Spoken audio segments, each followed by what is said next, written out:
Hello, everyone. Welcome to day 4 of Coffee and Curriculum. My name is Kavina Miller. I am your host and facilitator for this session. And today I have Brianna Jones and Dr. Keisha White joining me today. Welcome. Thank you. Today's session is Caffeinated Collaboration, Building Curriculum Communities. So today we are going to be discussing the importance of collaboration in curriculum development, establishing professional learning communities, or PLCs as we know it, focused on curriculum, networking opportunities for curriculum designers and educators, sharing best practices and innovative curriculum ideas, and cultivating a culture of collaboration and knowledge sharing. So a lot to unpack in a short amount of time. So Dr. Keisha White is from Fort Worth, Texas. Yeah, another Texas on here. Dr. Keisha White founded the Prep Factory, a nonprofit organization established in 2014 that specializes in helping 7th grade and up students with college planning. Her work as a college recruiter and retention strategist led her to her life's purpose, helping students realize their college dreams from admission to graduation. She is committed to helping as many students, including her son, enter and graduate from school in a timely manner with little to no out-of-pocket expense. I wish I knew you when like 10 years ago. Right. In 2018, she was recognized by BetterTarrant.com as a Tarrant County Talented 10 Educator for her work to close the wealth and education gaps in the area. While establishing the Prep Factory, Dr. White enjoyed being a primary and secondary special education English teacher. Dr. White received her Bachelor's of Arts in Political Science and English from Texas Southern University, her Master of Public Administration degree at Webster University, and her doctorate in Education Leadership at Texas Wesleyan University. Did I say that correctly? Okay. She also has studied abroad conducting education research at the University of Oxford, England, on the experiences of women seeking executive leadership in the US and British higher education systems and succession planning in higher education. Oh, yes. Very, very proud to read that. And then we have another heavy hitter on here. We have Brianna Jones from Ithaca, New York. Brianna Jones, MS, was the Assistant Vice President for Academic and Student Affairs at Wells College, where she managed a portfolio of projects totaling $1.5 million. In this role, Brianna led the design and execution of learning and development to improve team and student performance, engagement, and outcomes. With a Master of Science in Biomedical Science from Stony Brook University, she brings a strong background in data analysis, documentation, and presentation to the educational field. Certified as a project manager and change management practitioner, Brianna is adept at leading teams successfully through change. Her expertise in these areas ensures that projects are executed efficiently and that teams are well supported during transitions. She is passionate about transforming education through organizations, through people and processes, using data to make informed decisions and drive innovation. Brianna enjoys collaborating with diverse teams, facilitating collaboration and improving efficiencies, making her a valuable asset to any dynamic and challenging environment. Brianna has extensive experience as a connector between students and faculty. She emphasizes the importance of understanding the hidden curricula, helping students navigate the explicit requirements and also teaching the impact of transferable skills. Brianna's comprehensive understanding of both strategic and collaborative aspects of curriculum development makes her committed to enhancing educational experiences and outcomes with innovative and effective curriculum practices. Oh, I feel like I'm fangirling with both of y'all. Oh my goodness gracious. We would have the same sentiment if we read your bio. Oh my, don't even. No, stop. No, I'm really excited to have both of you on here for this particular session. And for the past 3 days, we have covered so much, but now that this is the second to last session, we are really fusing together almost like all the corners of different fields. And it's really interesting how we have Brianna's background and then we have Dr. White's background, and we're fusing it together. And that's the whole point of Coffee and Curriculum in the first place. So I'm really excited to have both of you on here, and we are going to go ahead and jump right into it. So the first question that I have for you all is, can you share any personal experiences where collaborative efforts led to significant improvement in a curriculum? I can jump in. So at Wells, we faced a very similar, I think, situation that you'll see in K through 12 and you'll see at any other institution. And that was students having challenges in our gateway, or what we call introductory science courses. And in order for students, especially in other STEM majors, to progress throughout the major, they first have to pass this introductory science course. And specifically, students were having difficulty with applying their maths knowledge to chemistry scenarios. And so we decided to tackle this through a collaborative effort involving faculty from different departments, including biology, chemistry, and physics, as well as student support staff. And so what was especially unique about Wells was the size really facilitated that reaching across divisions, whereas I think your typical institution, it's more difficult to get faculty and support staff all in one room. That was very routine for us. And so we were able to identify that students needed more interdisciplinary connections in their coursework to better understand the broader applications of those scientific ideas, right? And we did so, or our task and our goal really was to redesign elements of the curriculum to be more integrative and application focused.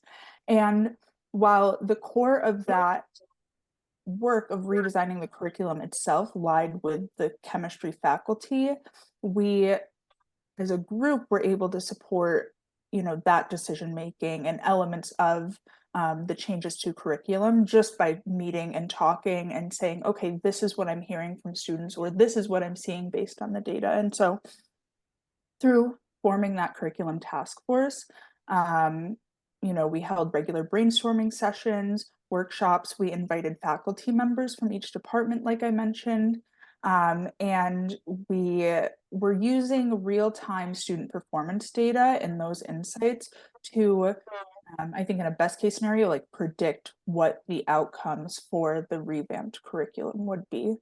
And ultimately that curriculum, I haven't seen the most recent data for a few reasons, but I know that at the end of fall 2023, that faculty member reported a massive increase in the students that were achieving A's in the class in this new format versus the previous format. And so again, I think what we're here to talk about is developing these PLCs, and doing just that led to an incredibly rapid turnaround in student performance. Okay, I can speak to that as well. And just to piggyback, my experience, as you said, is from K through 16. The example that I thought of that when I read that question was when I was a retention strategist at Philander Smith University. At the time, it was Philander Smith College, which is a small, private, religious HBCU. So my job, I started out as a recruiter, but I morphed into, I was promoted to retention strategist within a year. But in my charge was to work with students 0.0 GPA to 1.9 GPA. So those who were what we would call academically fragile, meaning they were in danger of being kicked out of school. There was their last ditch effort. So they were academic suspension or the cusp of it anyway. Well, I also noticed that there was a siloistic culture at the university at the time, meaning that the departments did not really work together at all. It was, we do what we do, you do what you do. And the students really couldn't really make a connection like they needed to like they needed in order to thrive. So as retention strategist, my job was to come up with programs that would help them do that, to get over that hump, so to speak. And that hump was, I mean, it was significant. I should say mountain rather than hump. So dealing with the first thing we had to do was deal with the soloistic culture, and eradicate that. How do we do that? Pretty much what Brianna just said with that integrative learning. Parker Palmer and Zajon call it interdependent learning. That it's the interdependence theory, which I love. I've incorporated in my classroom now that I'm in teaching 12th grade. And it had to really instill or the sense of community. Because I remember my time at an HBCU where I made it because my professors communicated with me and communicated with each other. It was nothing to see my math professor eating in the calf with my political science professor. And that sense of community really made me a much better student, and I decided to just bring the 90s forward, to the 2000s, do it for the 99 and the 2000s. I probably shouldn't say that in this forum, but bringing that forward and just having them work together. And that looked like me going to the faculty senate meetings. That looked like me walking students saying, okay, let me meet your professors and let me just figure out how you're interacting or engaging with your professors, if at all. And just really being intentional with every one of those students to get them over that. It resulted in one student going as high as a 3.6 GPA turnaround in one semester. Overall, the results were 75% of the students that were in that program, which I call the Undercover Genius Society. And it was all about just labeling or relabeling, changing their narrative and getting them to start adopting their own, and just working with the faculty, working with the president of the university, working with even down to the cafeteria workers. What type of foods do you need to eat to help you thrive in school? Stay away from fried chicken Wednesday, okay? Get some brain food going. And we put in programs like a study fest and things like that, and where the professors came out and helped and taught their students in a very different environment than the classroom setting. And then we were all just together, and it really, really worked. And we ended up like doing a 75% turnaround out of those students, the students that were in that pilot program.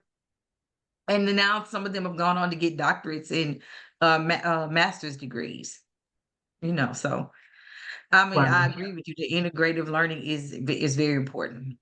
Yeah, and thank you so much to speaking to the element that bringing students along in that journey also looks like, right? Because it's one thing for faculty, administrators, and staff to be working behind the scenes, but the end game is for that change in student performance, right? Mm-hmm. And so they also need to be part of that conversation and the community around PLCs as well.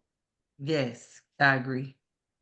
And I think there's at least what my experience have been is that I'm here to be in the classroom, and then anything outside of the classroom is it's not really my place to be or anything like that. So I am an adjunct instructor. For those who don't know by now, I'm an adjunct professor, and I've been a professor now for 4 years. And what I've noticed is that the more I'm speaking with my students' other professors who's not in the English department, and the more I meet with my students outside of the traditional classroom environment, the more I have seen such a day and night change from the first time I meet them in that summer period between high school and their first year of college. And now they're going into their senior year now. And the change is just a complete day and night, significant change. So I think, for those who are watching, to hear what both of them are saying about that need for bringing everything together and finding that gap and fulfilling that gap. And I mentioned this in day one session, is that I'm not looking to put on a cape and solve all the issues, but I think it is important to hear what we're missing and how to fix it in our own community. So the same thing that may work for Brianna may not be the same thing that works for me, may not be the same thing that works for Dr. White, because we are literally all in 3 different states, but we're all facing the same challenges across the board. So I love that. What common challenges are faced during collaborative curriculum development, and how can they be overcome? Look at Dr. White smiling. Baby, let me tell you. Let me tell you. Take this one, Brianna. Let me take this. Listen, for my K-12 educators, you guys will understand this probably so much. As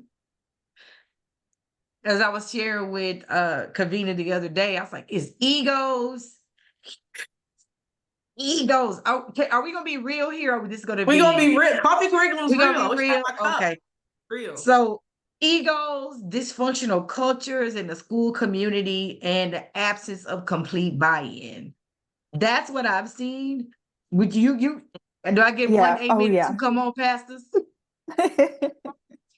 I have seen that. I have seen the egos that just and I'm a veteran teacher, but I have a thirst for learning, right? So it's like I can learn something from the freshman teacher, the meaning a teacher who's a newbie, because they're bringing something innovative straight out of their classroom and new theories that could work, that I'm open to trying in my classroom, right?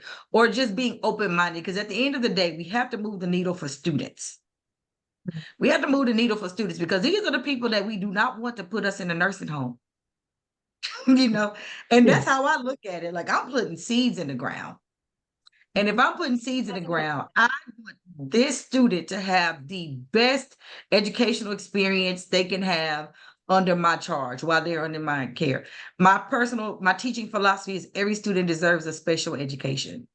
That means I can meet you where you are. I have enough gifts in me and enough common sense to say, okay, this isn't working and I need to pivot, or I need to do more listening, or I need to do more collaborating. So the challenges I see are those people who are not open. Their egos won't let them be open to new ideas, fresh perspectives. This is the way we've always done it. When I hear that, I get a rash right here that bothers my spirit, y'all. It's like, be open-minded. Be open-minded. We're here for a particular reason, and that is to impact the future. Work together. Put your ego aside. How can we grow in this opportunity, in this arena? And then what's going on in the school community that is everybody loves these buzzwords of toxic and trauma, right? And it's like, okay, well, what can we do now in this instance? We can't address everyone's triggers. That's their personal responsibility. But what can we do in this space to come together to be the bridge? Is the curriculum outdated? Well, that's fixable. Are the books, like, I'm an English teacher, so are the texts dry and boring? Fixable. What are y'all doing in your class, math class or economics, that I can integrate into my class? And then the buy-in has to come from the students really seeing, how am I going to use this when I leave? How is this going to impact me? How does this impact me immediately? How does this help me make money? Today's student is very enterprising. So we have to be able to deliver a curriculum or expose them to a curriculum that is going to show them all of that. Why are we still talking about learning how to write a check? Right. Oh, for sure. And what I was gonna say, I think Dr. White, you touched on everything. And what I see, and I'm absolutely sort of a newcomer in the post-secondary sphere. And I think similar to what you said, right, about, being willing to learn something even from like the freshman teacher. I was that person when I arrived at my institution, and it was really interesting, or it has been interesting over the last 3 something years, um, watching my sort of like credibility there evolve. But what that tells me, or what that's shown me about, the 2 elements of ego, and then, well, we've always done it this way. So when I first arrived, right, I heard so many, or I had quite a few meetings where I would sit and listen and observe, and somebody who had been at the institution for a while had, pitched, okay, let's do something this way. And then I'd come in and I'd say, okay, I think there's like a lot of value to that, but based on current trends of students, or based on, knowing how individualized our students now want everything, and also how hyper connected they are, can we mesh these elements with what you said to sort of what student needs are? And you always have that 1 or 2 people that it's just like, well, we've always done it this way. This change is safe. And I think Mm. what's definitely different, about post-secondary versus secondary and elementary, right, is, um, the stakeholders involved. There's definitely more agency on the part of faculty members to make curricular changes. But when you're wanting to do, what I've observed at least, when you're wanting to do any higher level, or more of a like divisional overhaul of curriculum, that's where you then involve more stakeholders, right? And that's when you're more likely to involve or hear the, well, we've always done it this way, right? And I think higher ed, especially smaller institutions, extra especially, are in a precarious, situation where they really have to critically evaluate what is the ROI on this, right? If we are going Mm. to spend more people's time or energy, or if this faculty member is on contract and I expect them to be doing research over the summer and now they're focusing on curriculum, there always has to be that trade-off. And so I think that, that we've always done it this way is often too safe. And I'm hoping that over the years, especially as higher ed contends with the demographic cliff that's here already, that there will be more of a push for folks and for stakeholders at the leadership level, right, to abandon the this has been done before type of mentality, and really look towards, I think, going even back to, or looking to, our secondary education leaders, because we will see your students in only a few short years, right? And so, I think that it would be interesting to see more of what is happening here, but at a leadership level, as well, for institutions and school districts. So now, kind of shifting gears a little bit, is what's something that has worked positively? So, we talked about that stuff, but can you provide examples of specifically networking? How has networking positively impacted your career or curriculum projects? How you doing? I can't think of a way that networking hasn't worked out. And when I'm working with students, I actually, just received a text from, a recent graduate, who's down interning in DC, and we were chatting, and she, specifically watching her go from freshman, not sure what she wanted to do, to sophomore, like, okay, well, I enjoy writing and I think I might enjoy law, helping her secure, an internship, or a summer immersion program, for pre-law students her junior year. And at that moment, or that summer, she came back and she was just like so concrete. She had a vision for herself at that point, right? Good. Um, and I think what really carried her from a junior to senior and now going off to law school and interning, right? Is she is so phenomenal, at networking.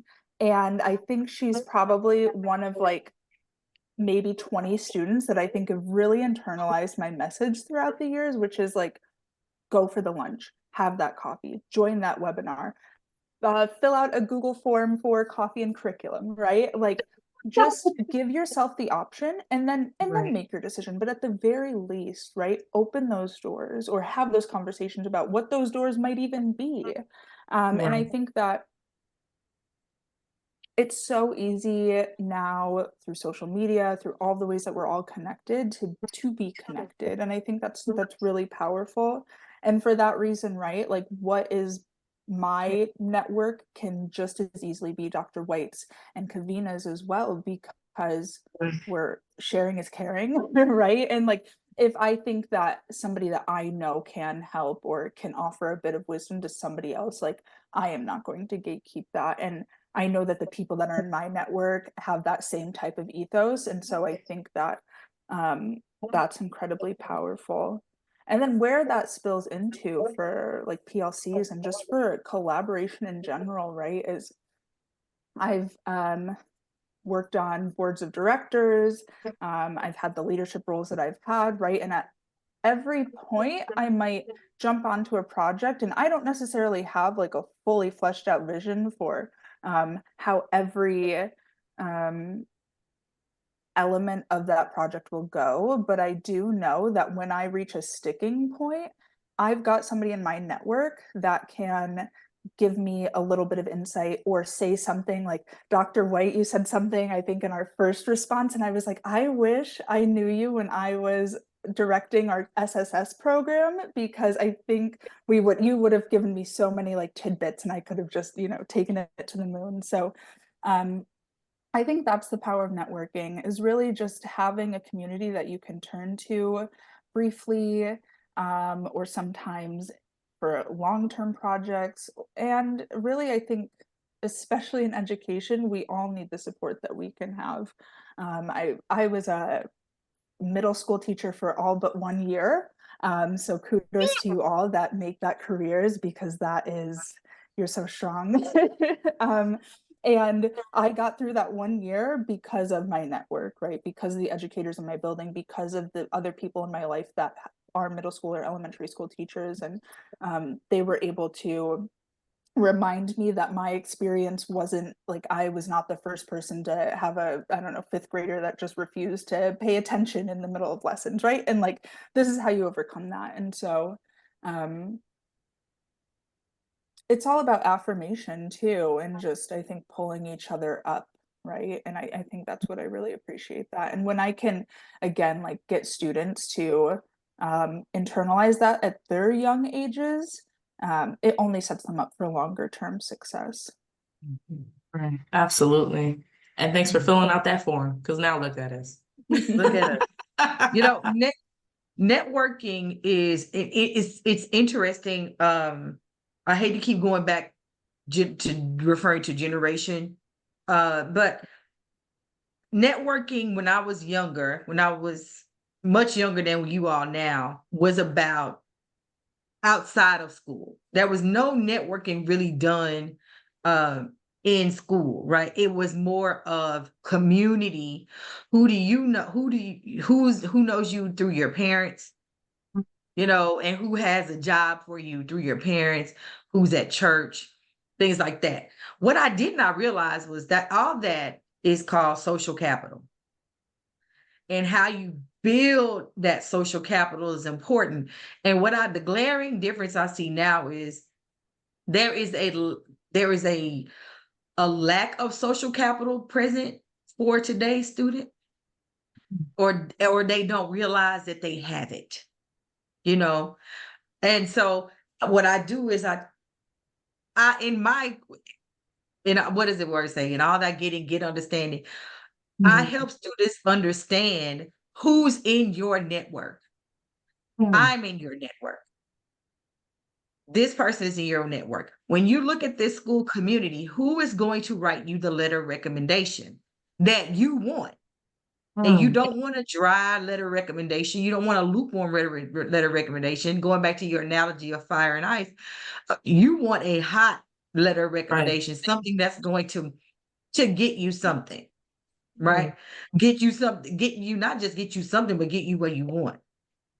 And I teach my students how to leverage that. I also talk about that in our PLCs. Okay, this is who I know. Where do you, and what like I was sharing with, I don't know if was that sharing with you earlier this week, Gavina. When I was department head, there were some teachers who were long-term subs. I had to Yes. determine, what are your goals here in this space? Right. Do you want to stay a long-term sub, or do you prefer to be on contract? I think it was very important to know what the goals are for those in the PLC. What are your personal goals for yourself? Who's in the room with us? Who's in the room vicariously, meaning the network that you're bringing to the table, you know? Because if I'm in the room, everyone in my phone is in the room as well. You know, and back in the day, y'all, I'm about to date myself. For those of y'all who are going to listen, you understand. I was in corporate America first. And what we learned was your Rolodex was your power play. You never shared your Rolodex. That was one of the lessons that we learned back in the 90s. You don't share your Rolodex. You connect people, but you don't give away your Rolodex. You always take your Rolodex with you from place to place. And the Rolodex was that you had to literally but it was, and I understand now what the lesson was. Take your community with you. And then that community is capital. It's going to be a matter of how you're going to leverage it, though, how you're going to tap into it, because it becomes a resource. And today's student needs to know that. Now, most of them are being taught by millennials and Gen X and some baby boomers. But all of us have figured this out, right? And what if we just brought that notion to the table? So one of the things I'm doing this year, we have a group chat switching up. I said, we're going to write a book of poetry. We can't do anything about Beowulf. If Beowulf is here to stay, then Beowulf is here to stay. But how can I get the students to buy in? Well, let me teach them how to write their own version of this, and then let's work on getting published. Right. Now, then once they produce a published work, here's an opportunity to make money. Right. Right. We're taking a curriculum and we're not doing the same thing, but we have the same resource. Does that make sense? Yes. You know, like if Yes. this is what it is, you know, if this is what it is, then what can we glean from it? And who's in there? And then I just put in the group chat, hey, this is what I'm doing. If anybody's on board, because what you say earlier, sharing is caring. If anybody's on board, I'm great to do it. But this train is moving, whether you're on it or not. I didn't say that threat, but I just put it out there. Well, come to find out, one of the new young English teachers already published a book of poetry. Right. So now you have information that you're like, oh, now we're and guess what? Yes, it's my idea, but I'm no longer the lead on the poetry. And I don't mind sharing that. I don't mind not leading it as far as like, yes, to teach the poetry and all of that. I'm a published poet as well, but I've not ever put together, when it comes to putting the work together, the body of work, this anthology, we have someone who has experience. Right. And and guess what we're also going to do? We're going to use that as a fundraiser for the senior class. Right? So now we're bringing the entire school community into this book of poetry. But see what happens when there's no ego here. It's like, well, it was my idea first. You ever see people like that and you're like, all right, calm down, sis. But now, because you establish that foundation, like, hey, what do you know? And what do you know? And let's work together. And then now one idea turns into this. Now it turns into this. Now it turns into some profit and helping out the students with, coming up with a fundraiser. And now their wheels are turning because they're like, oh, money. Somebody say money. But not that it's just about that, but you're bringing together things that they're interested in. And now that adds another person to their network too. So that teacher, that faculty member who's published, like all of your students know somebody. So if one of your students is interested in literature, in pursuing that as a career, like that is another person in their Rolodex, right? Exactly. In the Right. Rolodex, yes. I think I'm gonna use that instead of phone now. Yeah. Yeah. So they're quite often only ever positives to expanding that network and sharing that network too, right? Right. Yeah, I think it all goes back. I think as educators, we also want to be connectors, and we want to help. And like you said earlier, right? What works for one person might not work for another, and we intuitively, I think, can sense that a lot of the time. And so I don't always recommend, the same people to the same type of student because it just might not work for them. With that said, I might also recommend that person and say, hey, this connection might not make sense, but that's for you to judge. And at the very worst, least now you know that person and how they can or cannot help you in this journey. And you would think that we would Come work together. together. But we don't. We There's no separated foundation, hard. there's no infrastructure for it, right? This siloing is just a symptom of having, every state has its own policy and its own plan and its own idea of what education looks like. And our students don't only stay in state to go to No, college, right? right. And knowing that teachers only get 30-minute blocks of time to air quotes to themselves, right? Right. Which actually always turns into a professional development type of whether it's a good use or bad use of your time. There is no time for collaboration or I mean, even reaching out to your local community college could be so valuable to talk to some of the adjuncts there, right? Right. But who has the time?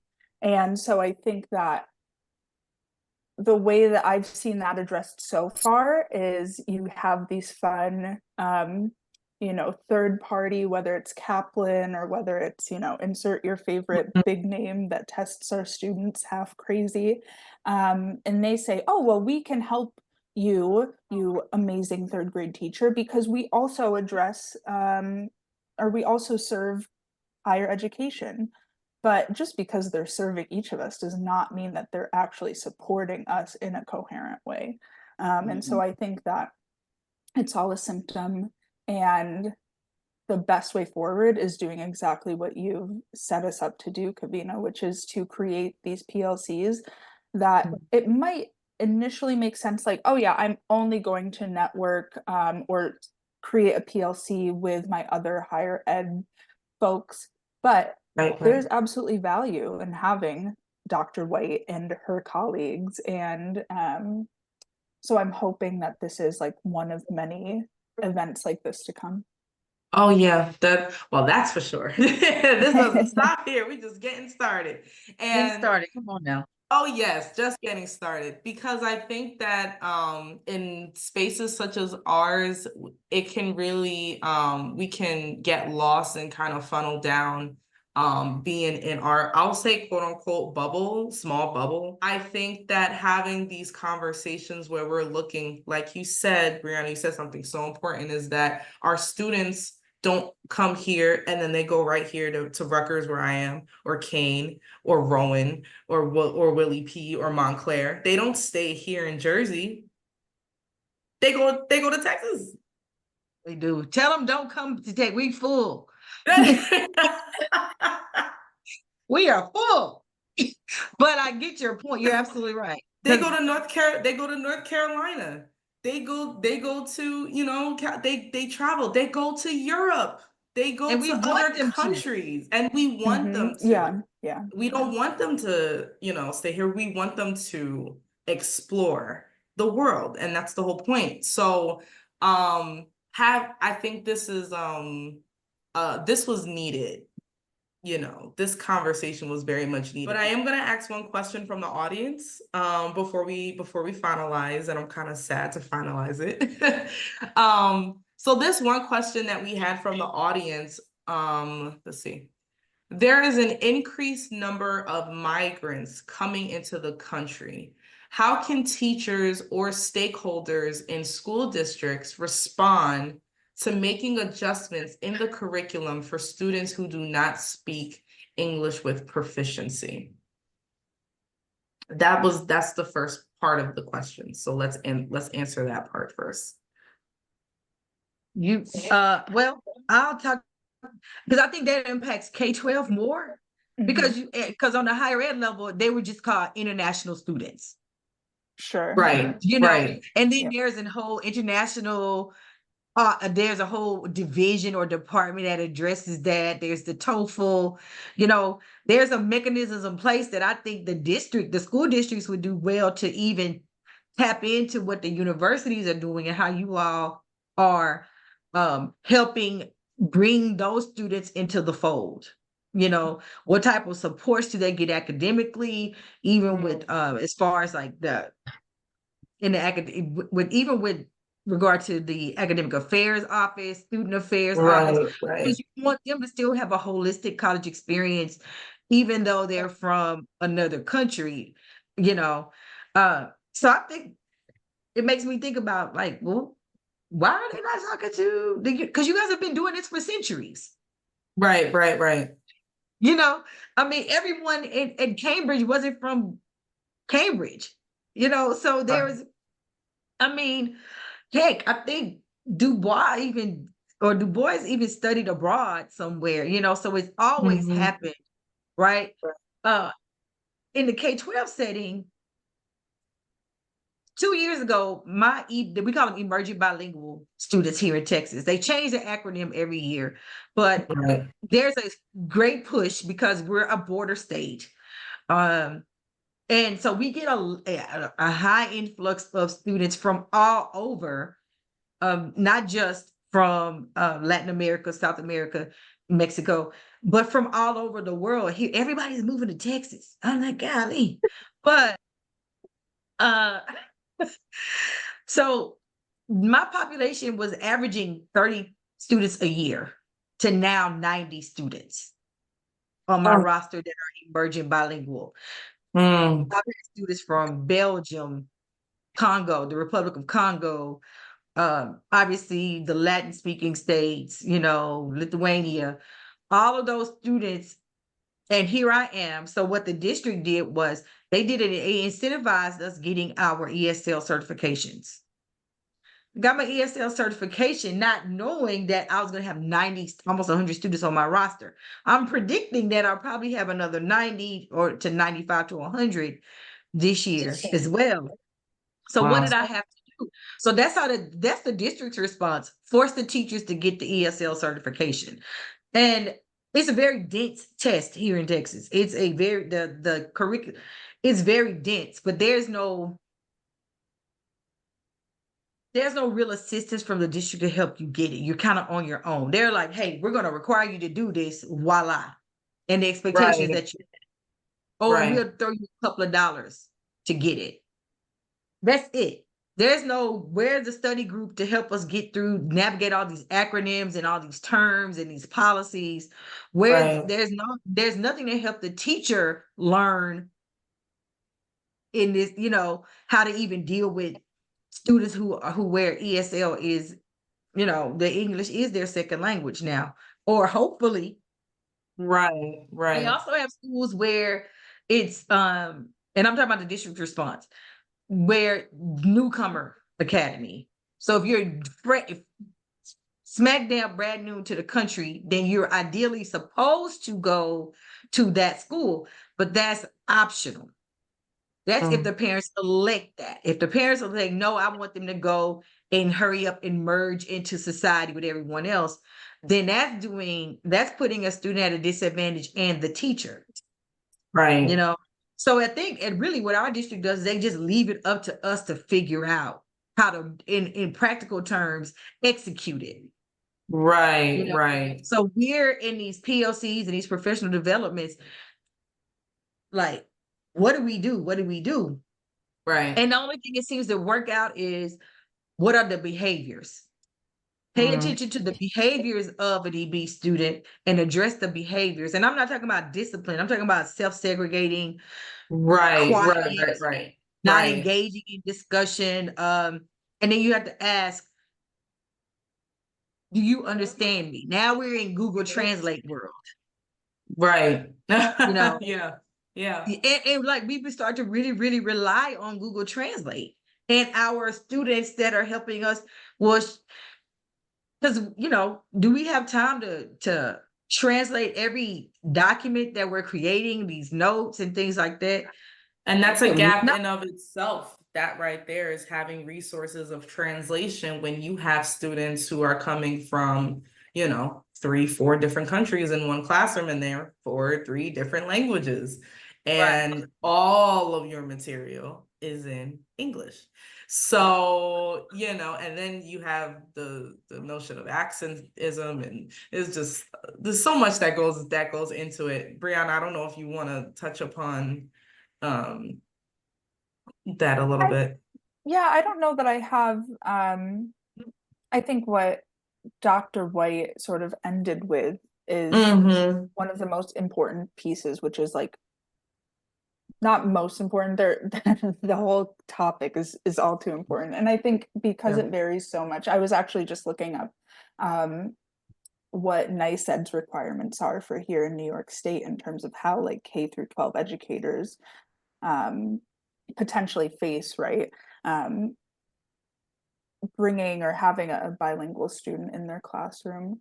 But what I've seen at the post-secondary level really is being also incredibly important is developing a comprehensive support system that includes, right, your English development courses, but also everybody else that any other student should have at their disposal. And I think it's already difficult enough convincing an English speaking student, right? Like, these are your resources, use them.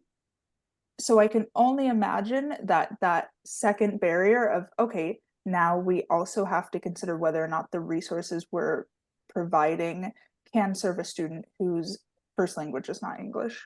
And I think that when done well, you wouldn't even notice, right? That there is maybe like 2 teams at work or a team and a half, right?